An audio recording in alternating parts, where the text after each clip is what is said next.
তো আমি শুরু করার আগে আমরা গতকাল কি ইভ্যালুয়েশন পড়াচ্ছিলাম অর্থাৎ বিবর্তন, তো বিবর্তন নিয়ে ছোট্ট একটা ভিডিও দেখি আমরা আজকে পড়াটা শুরু করতেছি। হ্যাঁ, জাস্ট একটু একটা ভিডিও দেখতেছি, আসো।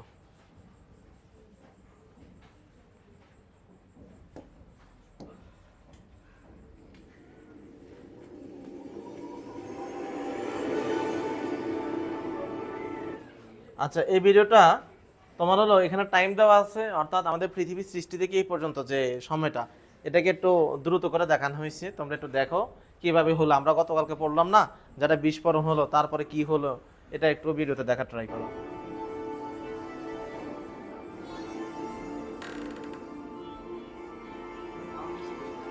হুম,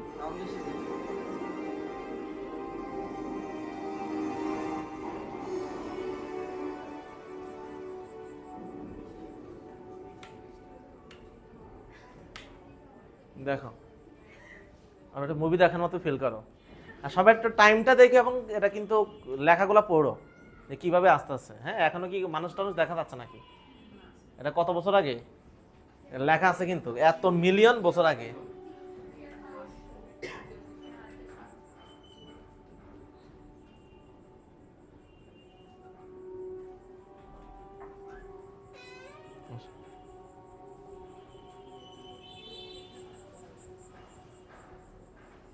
যা যা ভিতরে যাও, এটা বের হয়ে গেলে এখন সমস্যা হবে, এটা রাখা।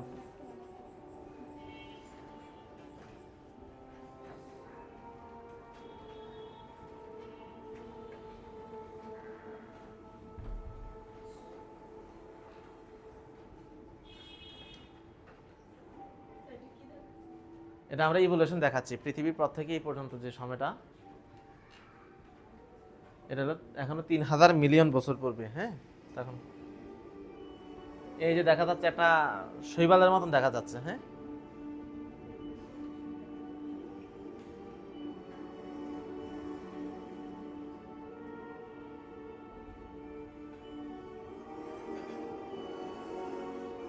পুরা পৃথিবী পড়ে আছে কিন্তু কোনো প্রাণী জগৎ নাই। আয় হায়, মাছ নাই, কিছু আছে তখনও?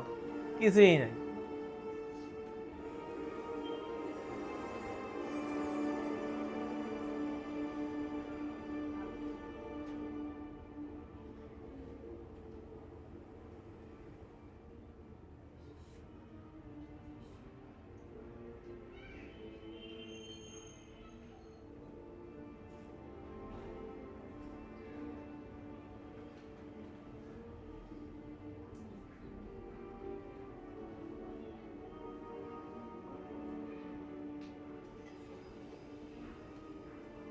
মোটামুটি আদিবাসী কিছু একটা তৈরি হচ্ছে। ঠিক আছে,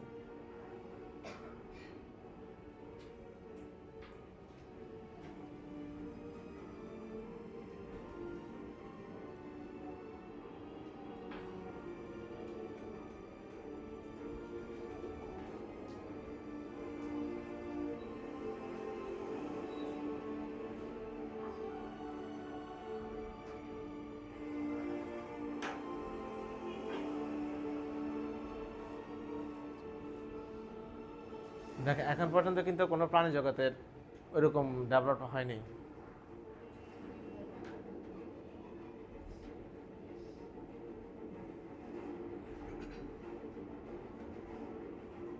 I don't ever slow up, no I don't take shit. I got no love for the fakeness. If you wanna play tough and wanna hate this, I'll always show up.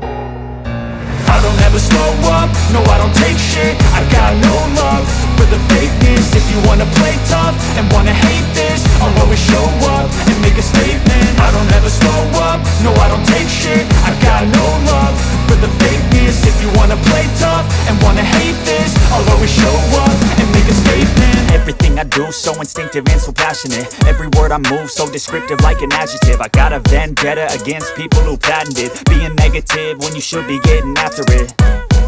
I got facts over tracks, this and that. Spitting slow, spitting fast. I could roast, I could gas. Think I'm okay at last, but I don't know if that can erase all the past and the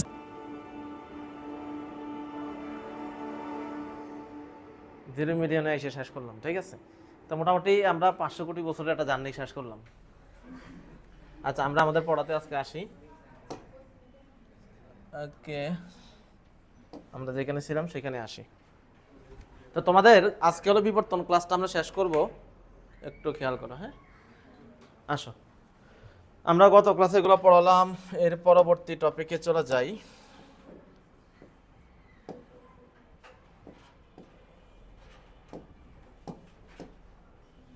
আমাদের আজকের topic ডারউইনের সমালোচনা। আমরা গতকালকে ডারউইনের থিওরিটাকে আমরা 6টা পয়েন্টের আলোকে ব্যাখ্যা দিছিলাম। হ্যাঁ, 6টা পয়েন্টের আলোকে ব্যাখ্যা দেওয়ার পর আজকে হলো ডারউইনের মতবাদটাকে আমরা একটু সমালোচনা করব, অর্থাৎ তার ভালো দিক কি আর তার খারাপ দিকটা কি সূত্রের বা তার থিওরির।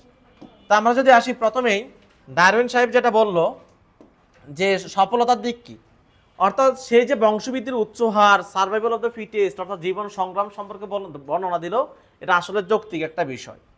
তারপর বিবর্তন প্রসঙ্গে যে সকল প্রমাণ পাওয়া গেছে এগুলো সে বলে যেতে পারছে, এটা আসলে বাস্তবসম্মত এবং বিজ্ঞানসম্মত।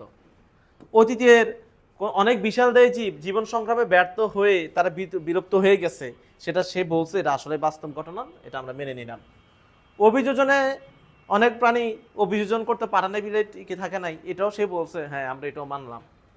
প্রকৃতিতে একই প্রজাতির দুটি জীব কখনো একরকম হবে না, অর্থাৎ তাদের মধ্যে প্রকরণ হবে, এই সম্পর্কে ধারণা দিয়েছে, আমরা মানছি এবং তাকে আমরা এটার জন্য অ্যাপ্রিসিয়েট করি। কিন্তু তার অযৌক্তিক দিক বা দুর্বলতা কি? জীবন সংগ্রামে যোগ্যতমের উদ্বোধনের কথা বলা হলেও কিভাবে উপযুক্ত প্রকরণ তৈরি হয়, সেই প্রকরণটা কিভাবে তৈরি হয় সেইটার কথা ব্যাখ্যা দেয়নি। জীব জগতের সব নির্বাচন প্রাকৃতিক নির্বাচন নয়, সব যে সব প্রাকৃতিকভাবেই হবে এমন না, সে শুধু প্রাকৃতিক নির্বাচন বলে শেষ, কিন্তু আলটিমেটলি দেখা যায় সব নির্বাচন প্রাকৃতিক না। জীবের অনেক অঙ্গ আছে যেগুলো নিষ্ক্রিয় অঙ্গ, অর্থাৎ ইনঅ্যাক্টিভ হয়ে গেছে, আগে কাজ করতো এখন আর অঙ্গগুলো কাজ করে না। আমাদের বডিতেও আছে 100টার মতন অঙ্গ। এই যে অঙ্গগুলো নিষ্ক্রিয় কেন? বিবর্তনের কারণে। আগে হইতে পারে কাজ করছে, এখন আর কাজে লাগতেছে না, কারণ আমরা এখন ডেভেলপড হয়ে গেছি। তো এই অঙ্গগুলো কেন আছে, কিভাবে কাজ করতেছে, কেন কাজ করে না, এগুলা ব্যাখ্যা সে দিতে পারে নাই। ডারউইন যেই ধরনের প্রকরণ বা পরিবৃত্তিকে বংশগত মনে করতেন, আচ্ছা সে যেই কোনো ধরনের প্রকরণকে মনে করতো যে বংশগত, এটা একটু খেয়াল করো। সে মনে করতো যেই কোনো রকমের পরিবর্তন বা প্রকরণ বা পরিবৃত্তি এটা নাকি বংশগত। কিন্তু আমরা এখন বর্তমানে জানতে পারছি না, শুধুমাত্র জনন কোষের যদি কোনো পরিবর্তন ঘটে শুধু সেটাই হলো কি উত্তরাধিকার সূত্রে যাবে। এটাই একটু পরে থিওরিতে আমরা আলোচনা করবো, নব্য ডারউইনবাদ সেখানে। আর সে বলছে যেখানে অর্থাৎ তোমার দেহ কোষ হোক আর জনন কোষ হোক, যেখানেই প্রকরণ হবে, যেখানে জিনের চেঞ্জ হবে, সেটাই পরবর্তী জেনারেশনে চলে যাবে। কিন্তু আলটিমেটলি কি যাবে? আলটিমেটলি কোনটা যাবে? জনন কোষটা যাবে। একই প্রজাতির বিভিন্ন সদস্যদের মধ্যে যে পার্থক্য দেখা যায় তার ভিত্তিতে নতুন একটা প্রজাতি হবে, তোমার সাথে তোমার সন্তানের মধ্যে পার্থক্য আছে, এই তার মানে এই না যে তুমি আর তোমার সন্তান অন্য প্রজাতি। তার মানে একই দুটা প্রজাতির মধ্যে পার্থক্য হবে, তবে এমন পার্থক্য হবে না যে দুটা আলাদা প্রজাতি হয়ে যাবে। তো এই ব্যাপারগুলোতে সেই কখনো আইডিয়া দেয়নি, এই জন্য তার অযৌক্তিক দিক এগুলা। এখন আসি আমরা নব্য ডারউইনবাদ। নব্য ডারউইনবাদ মানে কারা? ডারউইন মৃত্যুর অনেক পরবর্তীতে তারা নতুন করে কিছু আরো বিজ্ঞানী আসলো, তারা এসে বলতেছে যে আমরা ডারউইনের সমালোচনাটাকে আমরা কাটাই উঠবো, এখন আমরা নতুন কিছু পয়েন্ট অ্যাড করবো, আর যেগুলো তার ভুল ছিল এগুলোকে আমরা কারেকশন করে দিব। তো বিজ্ঞানী ভাইজম্যান উনি হলো তাদের নেতা আর কি, তার সাথে আরো 3জন ছিল, আরো কয়েকজনই ছিল, হাক্সলে, স্পেন্সার, জর্ডান, গ্রে এবং হ্যাকেল। এরা সবাই একসাথে নিয়ে যে থিওরি দিল তাকে বলা হবে নব্য ডারউইনবাদ, ঠিক আছে? এবং এর নব্য ডারউইনবাদের যে মূল বিষয়টা সেটা হলো জার্মোপ্লাজম এবং সোমাটোপ্লাজম মতবাদ। কি মতবাদ? জার্মোপ্লাজম মানে হলো জনন কোষ, আর সোমাটোপ্লাজম মানে হলো দেহকোষ। তো বলা হয়েছে শুধুমাত্র জার্মোপ্লাজমে যদি কোনো পরিবর্তন ঘটে তাইলে সেটা পরবর্তী জেনারেশনে যাবে, যেটা অলরেডি তোমাদেরকে বলা হয়েছে। আর সোমাটোপ্লাজমে যদি কোনো পরিবর্তন না হয়, পরিবর্তন হয় আর যদি নাও হয়, এটা নিয়ে বংশগতিতে কোনো সমস্যা না। কেন? আমাদের এই বিজ্ঞানী ভাইজম্যান এবং তারা গবেষণা করছে ইঁদুর নিয়ে, তারা ইঁদুরের লেন্স কেটে দেখছে, যতবার ইঁদুরের লেন্স কাটুক না কেন তাদের বাচ্চাগুলো ইঁদুরের লেন্স নিয়ে জন্মাচ্ছে। তার মানে কি ইঁদুরের লেন্স কাটার পরেও উত্তরাধিকারী সূত্রে সে কিন্তু লেন্স পাচ্ছে, কারণ এই লেন্স তৈরি করার যে জিনটা সেটা তার মানে সোমাটোপ্লাজমে না থেকে কোথায় আছে? জার্মোপ্লাজমে আছে। কথাকে বুঝাতে পারছি আমি? তার মানে জার্মোপ্লাজম যদি চেঞ্জ করা যায় তাইলেই পরবর্তী জেনারেশনে সেটা কি হবে? চেঞ্জ হবে। এই জন্য এই থিওরিটাকে বলা হবে জার্মোপ্লাজম সোমাটোপ্লাজম। কথাকে বুঝাতে পারছি? ওকে, তাইলে এতটুকু আমাদের গেল। এখানে আমরা কয়েকটা পয়েন্ট নিয়ে আলোচনা করি যে নব্য ডারউইনবাদ এরা কি কি ব্যাখ্যা দিল, এটা একটা রিডিং পড়ে নিবা পরীক্ষার জন্য। তারা বলছে প্রাকৃতিক নির্বাচন ঘটে পপুলেশন পর্যায়ে। কি পর্যায়ে? অর্থাৎ তুমি একা না, তোমার পরিবেশ ঝামেলা করবে না, তোমার সাথে তোমার পুরো প্রজাতি নিয়ে এটা হুমকির মুখে পড়বে। ডাইনোসর কি একটা দুইটার উপরে ইফেক্ট করছে নাকি ফুল ডাইনোসরের উপরে? সকল ডাইনোসর কিন্তু বিলুপ্ত হয়ে গেছে একসাথে। তার মানে সে বলছে পপুলেশন মানে কি, আমরা সবাই একসাথে, এটাকে বলা হবে পপুলেশন। এটা পপুলেশনের উপরে প্রাকৃতিক নির্বাচনটা হবে। অর্থাৎ তোমরা সবাই কি টিকে থাকবে? যদি এখানে মনে করো 20°C মাইনাস আসছে, মানে -100° চলে আসলো, তাহলে কি এখানে শুধু আমি মারা যাবো না, তোমরাও মারা যাবে? তার মানে যত মানুষ আছে তারা সবাই মারা যাবে, কারণ -100°তে কেউ টিকে থাকার মতন না। তাহলে এটা কি ধরনের নির্বাচন? প্রাকৃতিক নির্বাচন। এটা কি ইন্ডিভিজুয়াল না পপুলেশন? পপুলেশন। এখন একজনে মনে করো অনেক রোদ, হিট স্ট্রোক হয়ে মারা যাচ্ছে, এটা কি সবাই মারা গেছে ওই দিন, নাকি ওই 2-1 জন আছে তারাই মারা গেছে? ওটা হলো ইন্ডিভিজুয়াল। পরিবেশ কিন্তু প্রতিকূল, অনেক গরম, তাই মানে কি সবাই মারা গেছে? না, কিছু কিছু আছে কি ইন্ডিভিজুয়াল হতে পারে। আর প্রাকৃতিক নির্বাচনটা যদি হয় যে না প্রকৃতি এখন চাচ্ছে না, তাহলে এটা হবে পপুলেশন পর্যায়ে। কি পর্যায়ে? পপুলেশন পর্যায়ে। প্রাকৃতিক নির্বাচন ঘটে তার মানে কোন জায়গায়? পপুলেশন। এবং এটা হবে জার্মোপ্লাজম লেয়ারে। কোন লেয়ার মানে কোন স্তরে? জার্মোপ্লাজম স্তরে হয়। তারপর জার্মোপ্লাজম তত্ত্বের আলোকে আমরা জানবো গোনাড থেকে জনন কোষ এবং জেনেটিক বস্তু গঠিত। হ্যাঁ, আমরা তো জানি শুক্রাশয় থেকে তো শুক্রাণু তৈরি হবে, ডিম্বাশয় থেকে তো ডিম্বাণু তৈরি হবে। আর শুক্রাশয় এবং ডিম্বাশয় দুইটাকে কি বলা হয়? গোনাড। এখানে বলা হয়েছে জনন কোষের যদি কোনো পরিবর্তন হয় সেটাই আলটিমেটলি নতুন প্রজাতি তৈরি করবে। সিম্পল কথা আমরা জানি। আমরা এখান থেকে ল্যামার্কের সাথে ডারউইনের মধ্যে একটু তুলনা করি। কোথাকার কোন ল্যামার্ক? আমরা গতকাল পড়ে আসছি। সে হলো অর্জিত বৈশিষ্ট্যের, আর সে হলো প্রাকৃতিক নির্বাচন। সে 1809-1859। তার বইয়ের নামটা খুবই বেশি ইম্পর্টেন্ট। ল্যামার্কের বইয়ের নাম কি আর ডারউইনের বইয়ের নাম কি, পরীক্ষার জন্য ইম্পর্টেন্ট। হ্যাঁ, ওগুলো লাগবে। মূল প্রতিপাদ্য বিষয় কি গতকালকে আলোচনা করছি। ল্যামার্কের হলো 4টা পয়েন্ট আর ডারউইনের হলো 6টা পয়েন্ট। সে বলছে প্রকরণ তৈরি হওয়ার, নতুন বৈশিষ্ট্য তৈরি হওয়ার পিছনে কারণের প্রসেসটা। তুমি যদি প্রসেসটা করো তোমার ডানা হবে, তুমি যদি প্রসেসটা করো তোমার ঘাড় লম্বা হয়ে যাবে, হাত লম্বা হয়ে যাবে। তুমি যদি ব্যবহার করো তাহলে লম্বা হবে, না ব্যবহার করলে এগুলো ছোট হয়ে যাবে। কিন্তু আর ডারউইন কি এসব বলছে? ডারউইন ভাই বলছে ভাই নতুন বৈশিষ্ট্য আসবে প্রকরণের মাধ্যমে। কিসের মাধ্যমে? প্রকরণের মাধ্যমে। ভাই কেমনে প্রকরণ হবে এটা তো আপনি বললেন না। সেটা আবার কে বলছে? সেটা আবার বলছে নব্য ডারউইনবাদ তারা। হ্যাঁ, গ্রহণযোগ্যতাটা কম, এটা গ্রহণযোগ্যতা মোটামুটি, তাও কিন্তু পুরোপুরি মোটামুটি না। এখন আসি ডারউইনের সাথে নব্য ডারউইনের মধ্যে। আবার তোমাদের বইতে নাই, একটু স্টিকি নোট দিয়ে লিখে নিবা, স্টিকি নোট দিয়ে লিখে দিবা। হ্যাঁ, যেটা বলি সাথে সাথে লিখে নিবা, তাইলে মনে থাকবে। স্টিকি নোট দিয়ে লিখবা।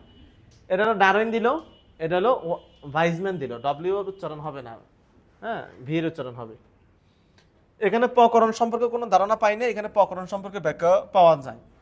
এটা উত্তরাধিকারী সূত্রে বলছে সকল প্রকরণ উত্তরাধিকার। আর নব্য ডারউইন কি বলছে? সকল প্রকরণ উত্তরাধিকার না, শুধুমাত্র জনন কোষের প্রকরণ হবে উত্তরাধিকার। ঠিক আছে।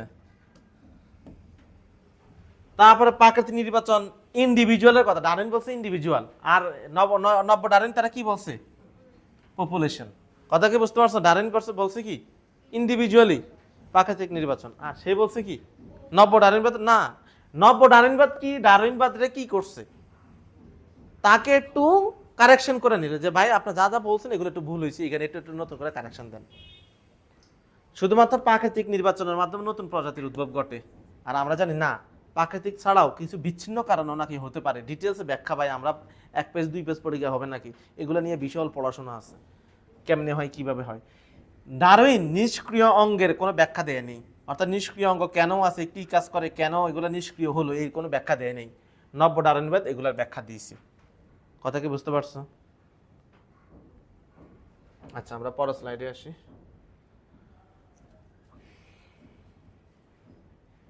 এটা আমি টেলিগ্রামে গতকালকে দিয়ে দিলাম। হ্যাঁ, তোমরা একটু ডাউনলোড করে পড়ে নিবা। আমরা অধ্যায় শেষ করে দিচ্ছি এখনই।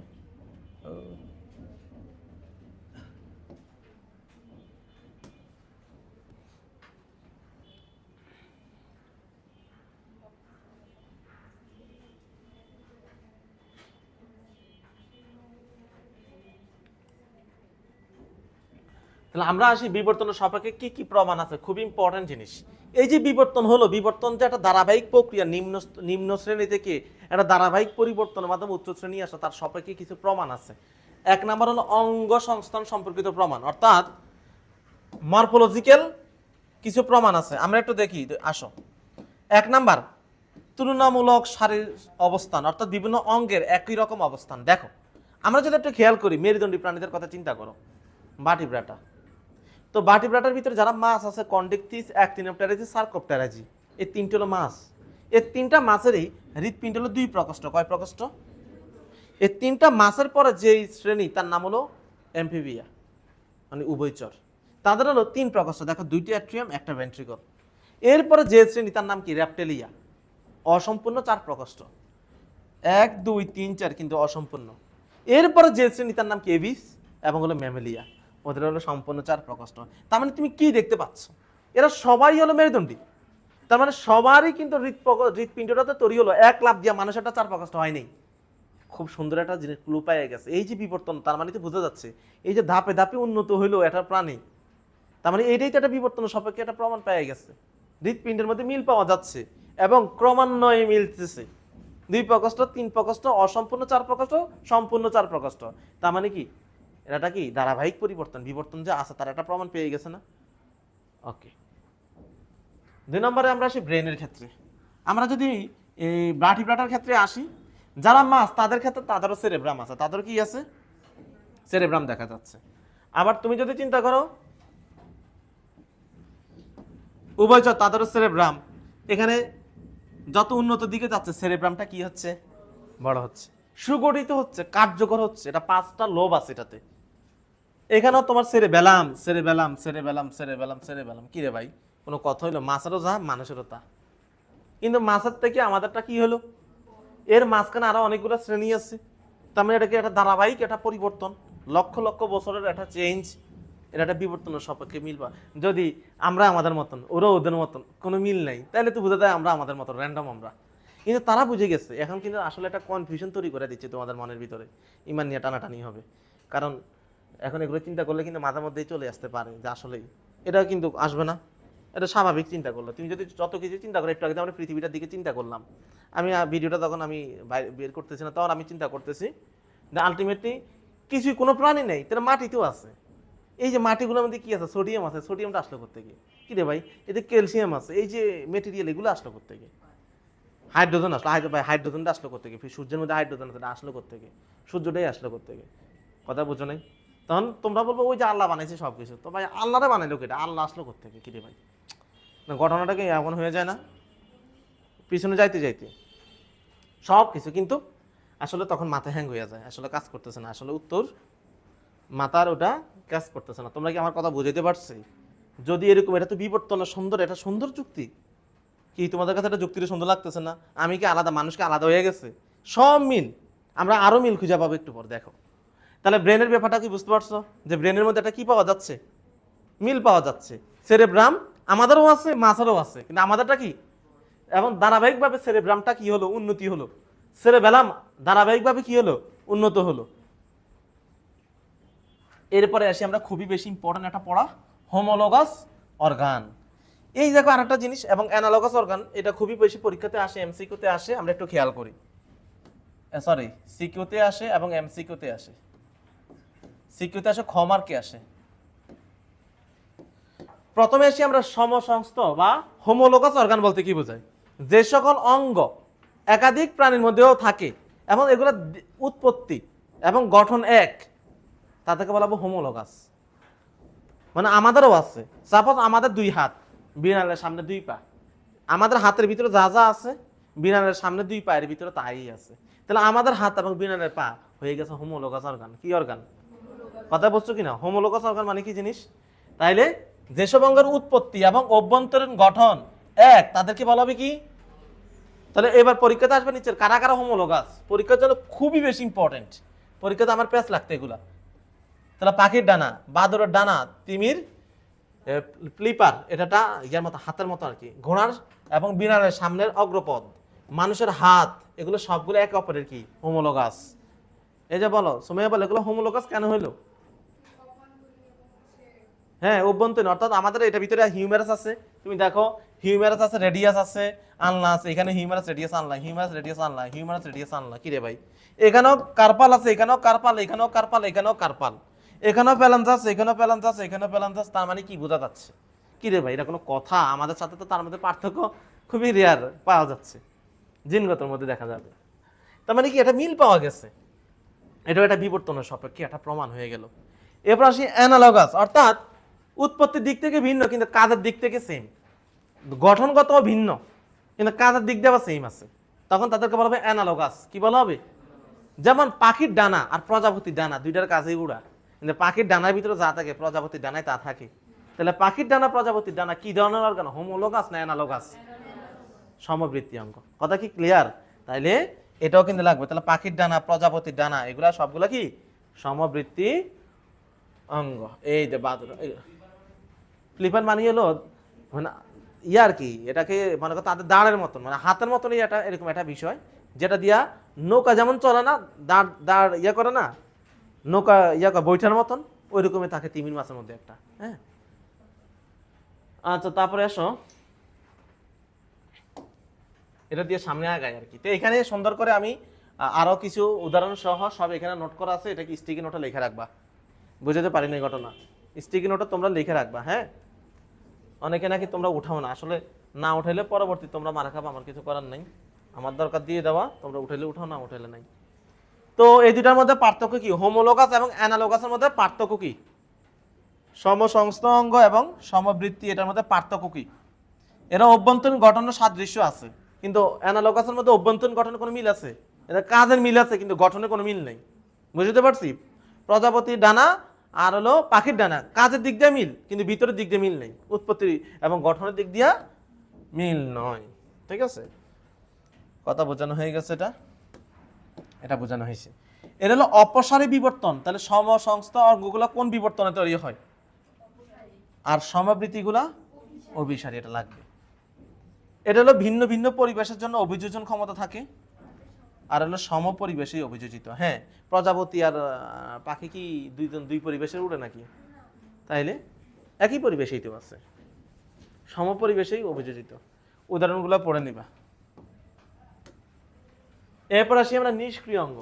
নিষ্ক্রিয় অঙ্গ তো আরো একটা মানে বিবর্তনের সাপেক্ষে একটা প্রমাণ নিয়ে আসলো। হাই হাই, এই যে নিষ্ক্রিয় অঙ্গগুলা এগুলা দেখে বুঝতে পারছে কি, হাই হাই, তার মানে এরকম কিছুটা আগে এগুলোর কাজ ছিল এখন নাই, এই যে ধারাবাহিকভাবে উন্নত হচ্ছে, মানুষের মধ্যে চেঞ্জ আসতেছে, তার সপক্ষে যুক্তি হলো এগুলো নিষ্ক্রিয় অঙ্গ। তারা চিন্তা করলো 1 নাম্বার লোম, মাঝে মধ্যে লোম ওদের সারাশরীরের লোম দিয়া এরকম তোমার কি তৈরি হয়, প্রাণী মানুষের দেখা দেয়। তো চিন্তা করো মানুষের আদি পুরুষ লোমশ ছিল, বন মানুষ সারাশরীর লোম ছিল, বানরের সারাশরীর লোম আছে না, শিম্পাঞ্জির লোম আছে না, এরকম লোম হয়ে আসলো। তখন বুঝা যাচ্ছে যে না আদি পুরুষের কোনো একটা জিনিসের কারণে হইতে পারে এখন তার মধ্যে লোম চলে আসলো। 2 নম্বর এখানে আলোচনা করলো উপপল্লব, চোখের ভিতরে কোনার দিকে একটা উপপল্লব আছে, এটা ব্যাঙের মধ্যেও আছে কিন্তু ব্যাঙের মধ্যে এটা কার্যকরী, ব্যাঙের এটা কাজে লাগে, গিনিপিগের এটা কাজে লাগে, মানুষের মধ্যেও আছে কিন্তু মানুষের এটা কাজে লাগে না, তার মানে বুঝেই যাচ্ছে ব্যাঙ থেকে আসতেছে। একই জিনিস আমাদের বডিতে এখনো থেকে গেছে কিন্তু এটা কোনো কাজ করতেছে না। কানের পেশি, আচ্ছা আক্কাল দাঁত, একই রকম আক্কাল দাঁত, কোনো কাজ আছে আমাদের? এটা আছে, তার মানে বোঝা যাচ্ছে এটা আদি কোনো আমাদের গঠনের মধ্যে ছিল, তো সেটা কাজ করতো তখন, এখন আমরা উন্নত হয়ে গেছি, এটা আমাদের কাছে রাখা দিচ্ছি না। কথা বুঝছো? এরপরে আসো কানের পেশি, কানের পেশিগুলো আমরা নাড়াচাড়া করতে পারি না? তো পারি না, তো কানের পেশি তো নাড়াচাড়া করতে পারি না, এটা তো 2-1 রেয়ার। এটা হলো এটা। তারপর ককেক্স থেকে যে লেন্স হওয়ার কথা, ওই যে একটা লেন্স নিয়ে অলরেডি একটা জন্মাইছি, ঠিক আছে? তাহলে এই যে ককেক্স, এটার কোনো কাজ আছে, লেন্সের কোনো কাজ আছে? কারণ আমরা এখন বসি, বসতে বসতে এটা আসলে আলটিমেট এটা আমাদের কাজ নেই, এটা বিলুপ্ত হয়ে গেছে। তাহলে এইগুলোকে বলা হবে নিষ্ক্রিয় অঙ্গ। তারপরে আসে অ্যাপেন্ডিক্স। অ্যাপেন্ডিক্স আমাদের বডিতে নাকি তেমন কাজ করতেছে না, কিন্তু খরগোশ, গিনিপিগ ওদের নাকি অ্যাপেন্ডিক্সটা খুবই গুরুত্বপূর্ণ কাজ করে। তাহলে এই যে অঙ্গগুলো এরকম প্রায় 100 রকমের নিষ্ক্রিয় অঙ্গ আমাদের বডিতে আছে। কতগুলো আছে? 100। পরীক্ষার জন্য ইম্পর্টেন্ট, শতাধিক। আমাদের শরীরে তাহলে নিষ্ক্রিয় অঙ্গ কয়টা? 100টা। কয়টা আছে? কথা কি বুঝতে পারছি? নিষ্ক্রিয় অঙ্গগুলো কিভাবে বিবর্তনের ভূমিকা রাখতেছে, অর্থাৎ এগুলা যে একটা বিবর্তন যে হচ্ছে তার সপক্ষে একটা প্রমাণ। নাহলে এগুলো কাজ কি? তোমার মধ্যে এগুলো কি? ওদেরও আছে তোমারও আছে, কিন্তু ওদেরটা কাজ করে তোমারটা কাজ করে না, তার মানে বুঝতে হবে তুমি উন্নত হয়েছো। এখানে তো আরো এক ভয়ানক জিনিস দিয়ে দিচ্ছে। তোমার আমি দুইটা ভ্রূণ আয়না দিয়ে দিলাম, এমব্রায়ো দিয়ে দিলাম, এটা কি মানুষ নাকি? যেমন আমি তোমাকে এটা দিলাম, বলো তো এটা কি জিনিস? হ্যাঁ, আচ্ছা সে বলছে টিকটিকি, তোমরা কি বলো এটা? এটা কি? আমি বললাম এটা কি জিনিস, দেখি কে পারবা বলো। একদিন হচ্ছিল, বলো তো এটা কি? হ্যাঁ, তুমি বলছো তিমি, আর কোনো কেউ কিছু বলবা? আরে ভাই, এটা তিমি, এটা মানুষ, এটা গরু, এটা ছাগল, এটা কুকুর, এটা বিড়াল, এটা সবই। কারণ এটা কি? এটা মানুষ, সবারটাই সেম। কি রে ভাই, এটা কোনো কথা হইলো? মানে বুঝতে পারছো, মানুষের একটা ভ্রূণ তুমি যদি দেখো আর একটা কুকুরের ভ্রূণ দেখো, সেম। কারণ আমরা সবাই ম্যামেলিয়াতে আছে, সবাই কোনটাতে আছে? সবারই। তোমার হলো কি, এখানে প্রথমে ফুলকা পরবর্তী ফুসফুস হয়ে যায়।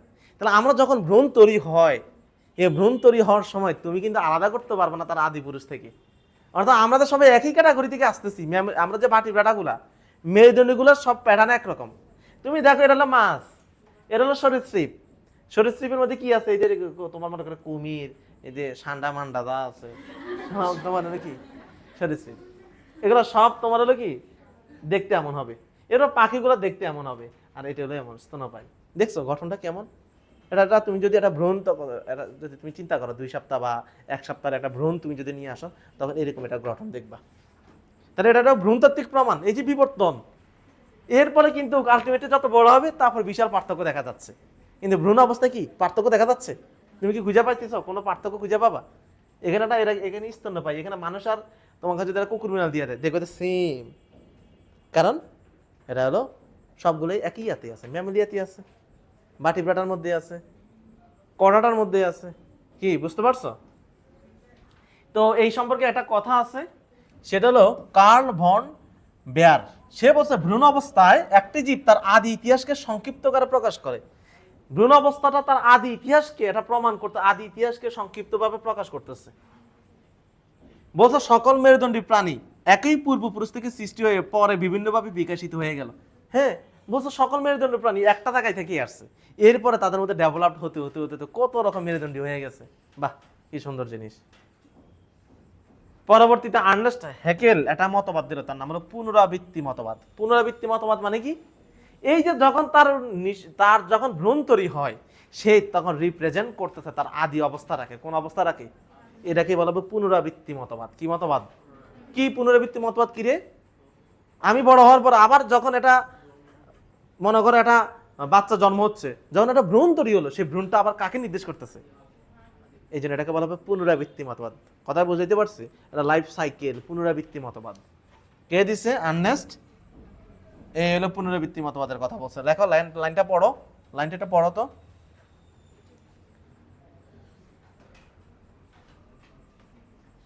বুঝতে পারছো? তাহলে পরীক্ষার জন্য পড়েন, পুনরাবৃত্তি মতবাদ কে দিল? Ernst Haeckel. কে দিল? ওকে।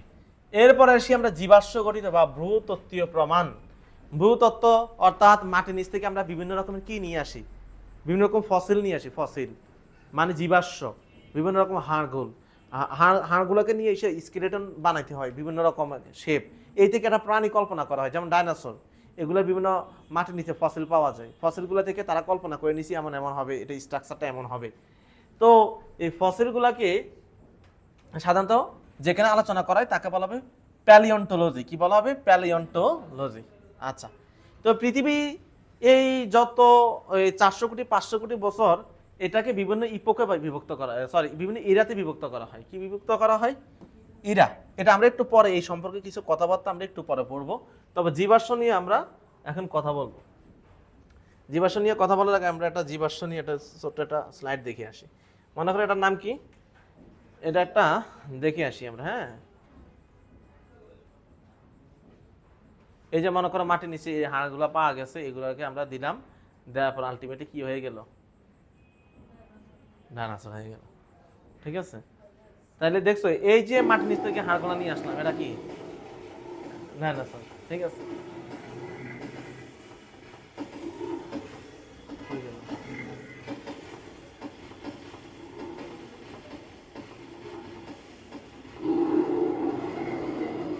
আচ্ছা আসো দেখো কি বিশাল বড় এটা। হ্যাঁ,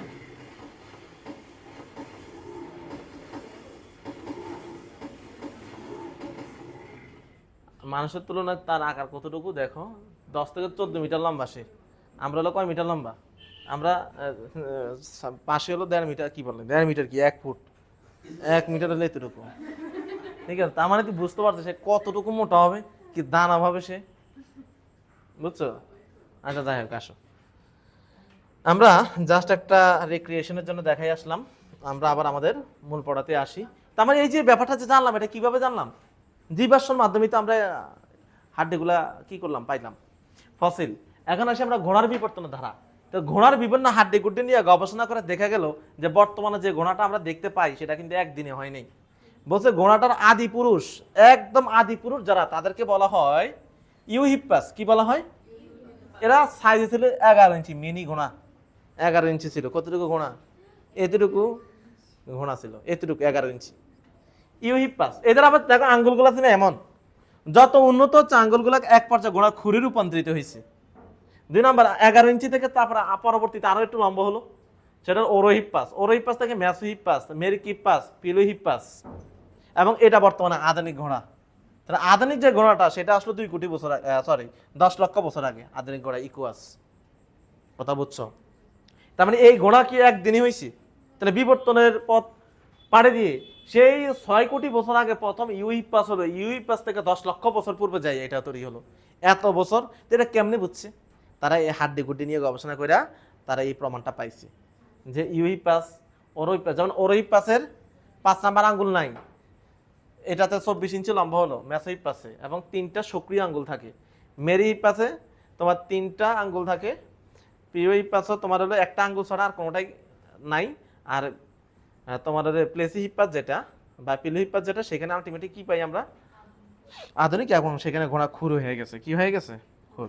তাহলে কি কি পরিবর্তন আমরা দেখতে পাই আলটিমেটলি?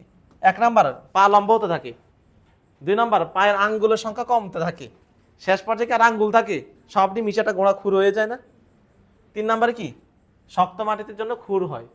প্রিমোলার এবং মোলার দাঁত নাকি তৈরি হয়, সুগঠিত পেশি তৈরি হয়। আচ্ছা হোক, সমস্যা নাই। এরপরে আরেক গুরুত্বপূর্ণ জিনিস, এটা হলো আর একটা গুরুত্বপূর্ণ জিনিস, সেটা হলো কানেক্টিং ফসিল।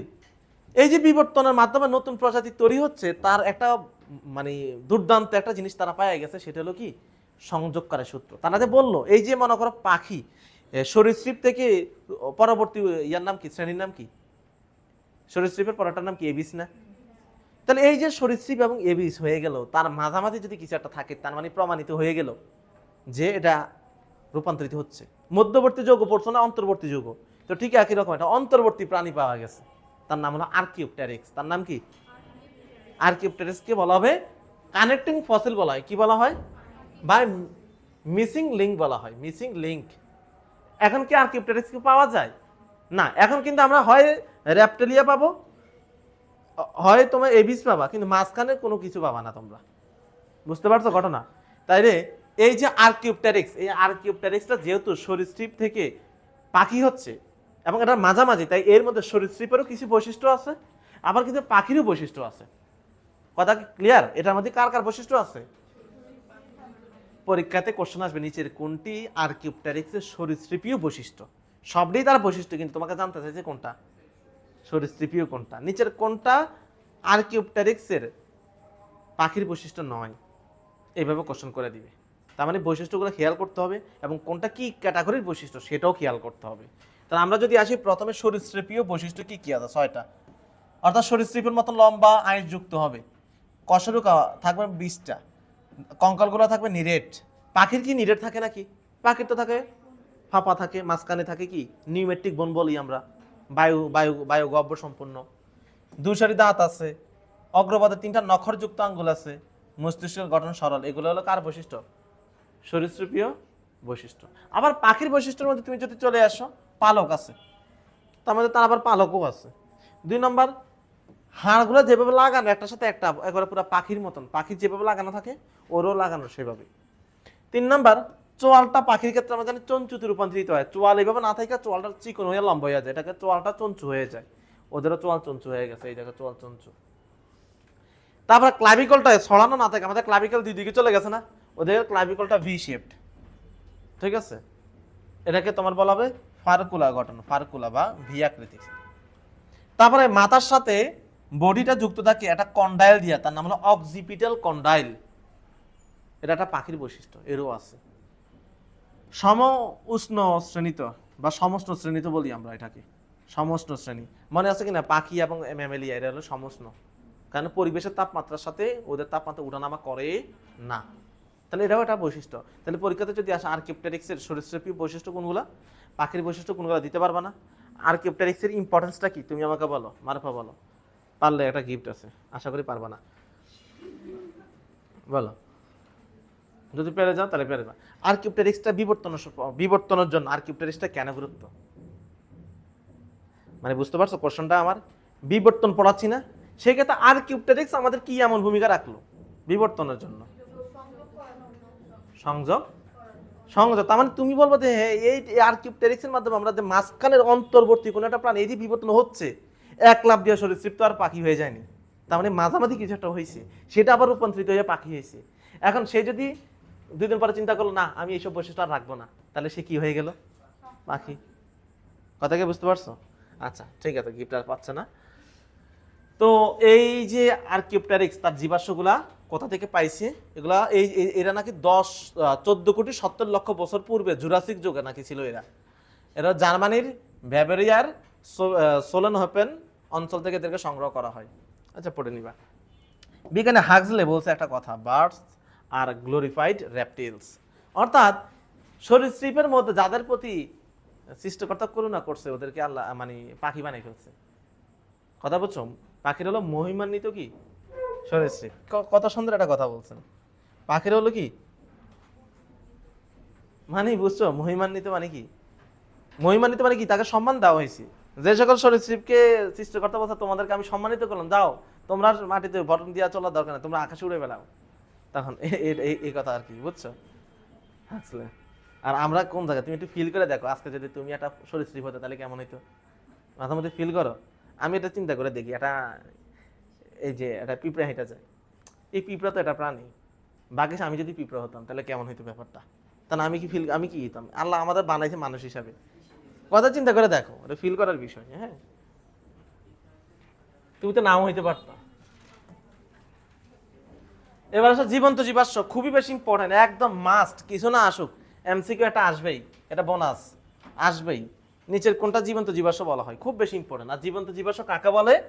যে সকল জীবের উৎপত্তি সেই লক্ষ কোটি বছর পূর্বে, কিন্তু তাদের যে ফসিল পাওয়া গেছে সেই ফসিলের সাথে বর্তমান জেনারেশন বা বর্তমানেও কিছু প্রাণী টিকে আছে, বেঁচে আছে, তাদের সাথে মিল পাওয়া যায়। এই জন্য এদেরকে বলা হবে জীবন্ত জীবাশ্ম। কিরে ভাই, বুঝতে পারছো? মানে এদের বন্ধু বান্ধব 14 গোষ্ঠী মারা এগুলো তৈরি হলো 14 মনে করো কয়েকশো কোটি বছর পূর্বে, কিন্তু এদের গঠন আর ওদের গঠন মিল আছে।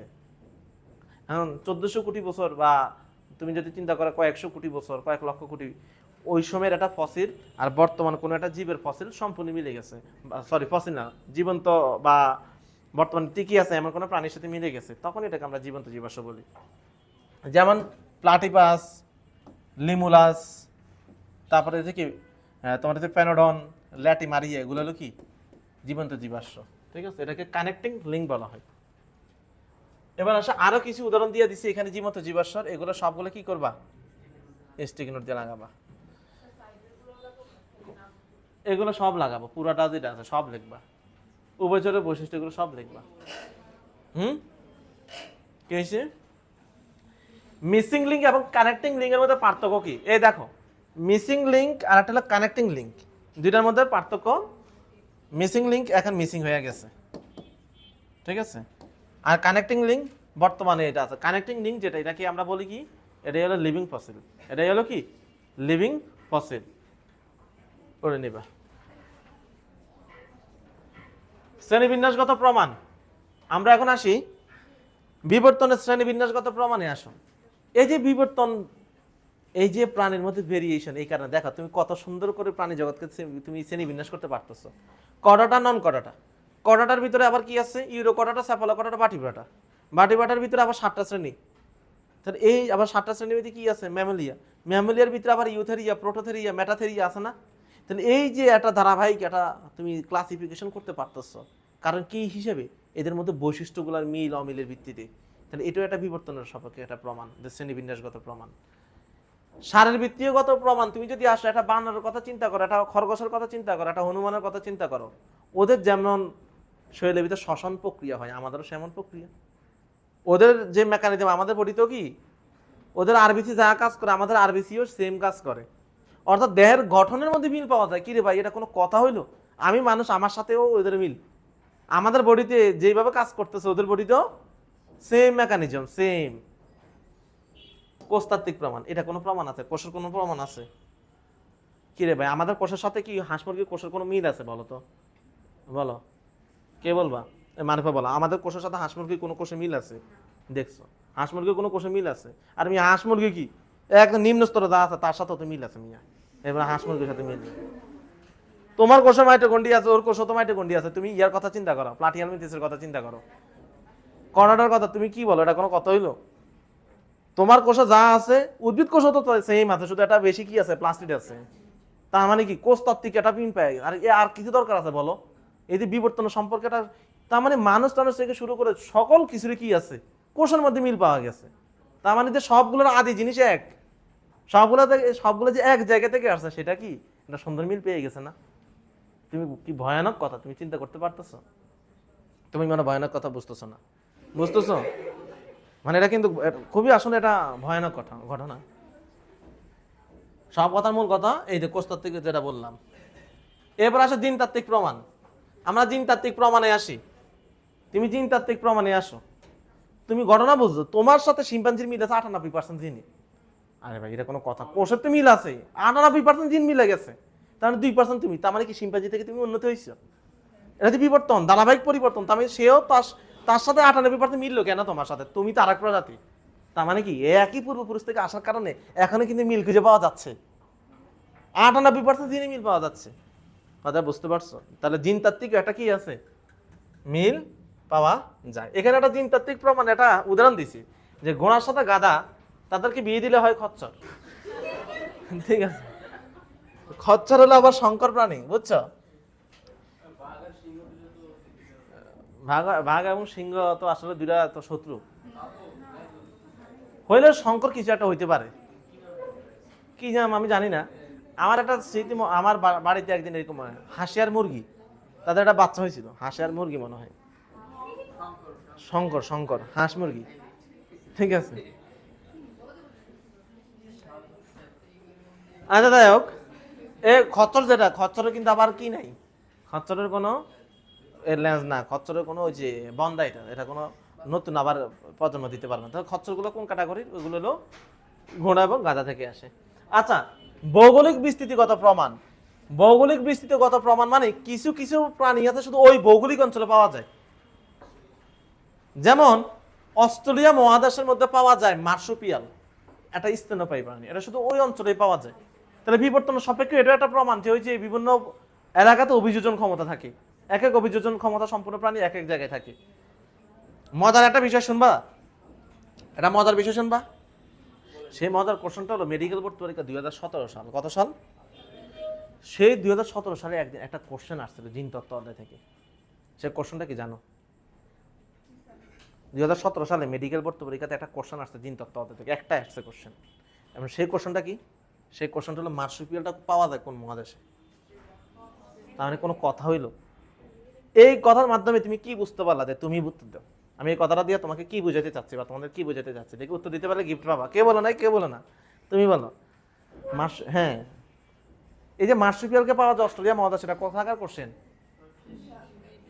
2017 সালে মেডিকেলের কোশ্চেন। এই কথার মানে কি বুঝলা তুমি? এই কোশ্চেনের মানে কি বুঝলা তুমি? কেন করলাম? এটা অনেক ইম্পর্টেন্ট আমাদের জন্য। আলু ইম্পর্টেন্ট মিয়া, এটা কোনো ইম্পর্টেন্ট কিছু হইলো? তোমারা জিজ্ঞাসা করতে পারতো লিথাল জিনের অনুপাত কত, সমপ্রকারতার অনুপাত কত, নিচের কোনটা লিথাল জিনের গায়ন হয়, সেক্স ক্রোমোজোমের উদাহরণ কোনটা, এগুলো ইম্পর্টেন্ট। এটা কোনো ইম্পর্টেন্ট কিছু হইলো? আর একটা সুযোগ দিলাম, বলো এই কোশ্চেন দিয়ে আমরা কি বুঝতে পারলাম? আগের বেসে পারছে, গিফটও পাইছে, তুমি পারবা কিনা দেখি। এই কোশ্চেন দ্বারা তুমি কি বুঝতে পারলা? আমাদের জন্য শিক্ষণীয় কি কি রে ভাই? তার মানে যে কোনো জিনিস আসতে পারে। যাক, সেই পারছে তারা দিয়ে দিই। ধরো তুমি একটা নোট নিয়ে যাও, ধরো একটা পেড নাও, তারা দাও। তার মানে যে কোনো জিনিস নিয়ে আসতে পারে তারা দাও এটা। এতক্ষণ বুঝতে পারছো ঘটনা? তার মানে ইম্পর্টেন্ট এখনো বুঝো নাই। মানে এই কোশ্চেন দেখে তুমি কি বুঝলা? বুঝলাম যে কোনো জিনিস আসতে পারে কোশ্চেন। বই পড়া দরকার বেশি বেশি। তো বই পড়তে হবে কেমনে? বই তো পড়তে হবেই। তার মানে এই সিদ্ধান্তে আসতে হবে তোমাকে। এই শেষ হয়েছে নাকি এখনো? আরো আছে? না না, পড়ানো শেষ হয়নি। তার মানে কি আমি কথাটা কি বুঝাতে পারছি? এই কোশ্চেন যদি চলে আসতে পারে এত এত ইম্পর্টেন্ট বাদ দিয়া, আর কার মনে কি করে তা আমরা তো আর জানি না। এই জন্য সবই পড়তে হবে। দাগাই দাগাই কি করতে হবে? সবই পড়তে হবে। এই কোশ্চেন চলে আসছে। এই প্রশ্নটা হলো সবার লাস্টের পেজে। বলা মানে সব মনে রাখে লাস্টের পেজ, দূর এই পেজে কোনো এমসিকিউ নেই, বাদ দিয়ে রাখা দিয়ে আসলো, চলে আসলো এখান থেকে এই কোশ্চেনটা। ওকে, আমরা পরের পেজে আসি। আমরা এরপরে যে কোশ্চেনটা আমাদের লাগবে সেটা হলো এই বক্সটা। এই বক্সটাতে মেডিকেলে 2 থেকে 3 বার কোশ্চেন আসছে, ভার্সিটিতে অগণিত বার আসছে। এই দেখো, আমাদের এই যে পৃথিবী সৃষ্টির পর থেকে আজকে পর্যন্ত শেষ 400 বা 450 কোটি বছর, এই বছরটাকে কয়েকটা ইরাতে বিভক্ত করা হলো। বলে না এর নিউ ইরা, নতুন নবদিগন্ত। আমার আর তোমার সাথে এখন নতুন ইরা শুরু হলো, বলে না it's start a new Ira, বলে না? তো এরকম আর কি। তো পৃথিবী তৈরি হওয়ার পর থেকে এই পর্যন্ত কয়টা ইরা আছে? 1 2 3 4 5টা। এর মধ্যে সিনজয়িক ইরাটা হবে তোমার হলো 7.5 কোটি বছর আগ পর্যন্ত। এটাকে বলা হবে স্তন্যপায়ীর যুগ। আমরা স্তন্যপায়ীকে পাবো কোন যুগে? মানে কোন ইরাতে পাবো? সিনজয়িকে পাবো। তাহলে সিনজয়িকটাকে আবার 2টা পিরিয়ডে বিভক্ত করা হলো। একটা হলো কোয়াটারনারি আর একটা হলো টারশিয়ারি। টারশিয়ারির আন্ডারে আবার কি কি ইপক আছে, ইপকগুলোর নামও মনে রাখতে হবে। আর কোয়াটারনারির আন্ডারে কি কি আছে সেটাও মনে রাখতে হবে। এখন তুমি একটু খেয়াল করো, এই সিনজয়িকের মধ্যে রিসেন্ট ইপক, তার বয়স হলো 25,000 বছর এবং আধুনিক মানুষের উদ্ভব হলো তখন। পরীক্ষাতে আসবে আধুনিক মানুষের উদ্ভব হলো কত বছর পূর্বে? কোন ইপকে? রিসেন্টে। কোন পিরিয়ডে? কোন ইরাতে? প্রশ্ন যদি বলা হয় স্তন্যপায়ের যুগ, বলা হয় কোন ইরাকে? মানুষের মধ্যে প্রথম সামাজিক জীবন শুরু হয় 10 লক্ষ বছর পূর্বে। কোন মানুষ? বন মানুষ। কারণ আধুনিক মানুষ তো 25,000 বছর পূর্বে, তখনকার মানুষগুলা। আর সর্বপ্রথম মানুষের উদ্ভব তৈরি হয়েছে 2 কোটি বছর পূর্বে। সর্বপ্রথম মানুষ, তুমি কল্পনা করে দেখো, মানে কি ইন্টারেস্টিং বিষয়। মানে আদি মানুষ একদম সর্বপ্রথম 2 কোটি বছর আগে মানুষের উদ্ভব হয়েছে। 3.5 কোটি বছর স্তন্যপায়ী, অর্থাৎ তখন সবই মানে ম্যামেলিয়ারা আসলো। এর আগে ছিল সব হলো কি কম ম্যামেলিয়া। আদি স্তন্যপায়ী 6.5 কোটি, 7 কোটি বছর আদি স্তন্যপায়ী। 13 কোটি বছর পূর্বে যদি চলে যাও তখন স্তন্যপায়ী নাই, তখন সব হলো র্যাপটেরিয়া, ওই ডাইনোসর। এটাকে ডাইনোসরের যুগ বলা হয় আর কি। তাহলে সরীসৃপের যুগ বলা হয় কোনটাকে? সরীসৃপের যুগ। মেসোজোইকটাকে বলা হবে সরীসৃপের যুগ বলা হবে। সেখানে আবার কি কি ইপোক আছে বা পিরিয়ড আছে কি কি? ক্রিটোসিয়াস, জুরাসিক, ট্রায়াসিক। তোমরা জুরাসিক পার্ক মুভি দেখছো না? এই জুরাসিক, এটা মেডিকেল ভর্তি পরীক্ষা 2016-17 সালে আসছে যে জুরাসিক ডাইনোসরের যুগকে কোন যুগ বলা হয়? জুরাসিক পিরিয়ডে আসছে। ডাইনোসরের উদ্ভব ট্রায়াসিক। তারপরে আসো প্যালিওজোইকে আছে তোমার হলো অনেকগুলা ইপোক আছে, পিরিয়ড আছে, এগুলো পড়ে নিবা তোমরা। উভয়চরের যুগ বলা হয় কোনটাকে? মাছের যুগ বলা হয় কোনটাকে? প্রথম মাছের উদ্ভব হলো কোন সময়? এগুলো সব লাগবে। তাহলে এই বক্স থেকে কি কি লাগবে? কোন প্রাণীর কোন যুগ, কোনটা কত বছর আগে, এগুলো সবগুলো লাগবে। কারণ কোনটা না কোনটা আসে তুমি তো জানো না শিওর, এই জন্য সবগুলোই তোমাকে মোটামুটি পড়তে হবে। ঠিক আছে, এগুলো তো পড়ানো হয়ে গেছে, ভৌগোলিক এটা পড়ানো হয়েছে। এখানে জাস্ট একটা ফ্লো চার্ট করে দেওয়া আছে ল্যামার্কিজম আর ডারউইনিজমের মধ্যে কিভাবে নতুন প্রজন্ম তৈরি হয়। তোমরা একটু স্লাইড থেকে পড়ে নিবা। আর আমরা আগামী ক্লাসে মানব জীবনে ধারাবাহিকতা শুরু করব।